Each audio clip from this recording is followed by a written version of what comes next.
第八行并书别故意作。元和10年，吴左迁九江军司马明连秋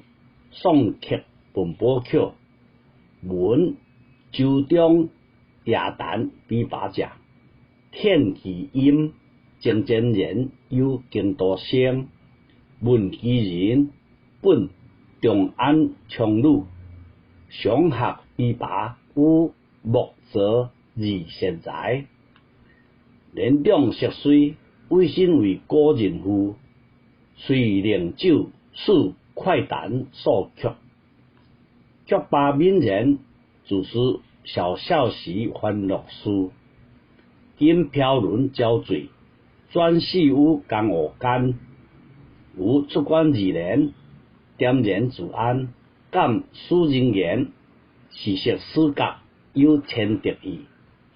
因为中句，过于政治，还略别，16言，名曰第八行。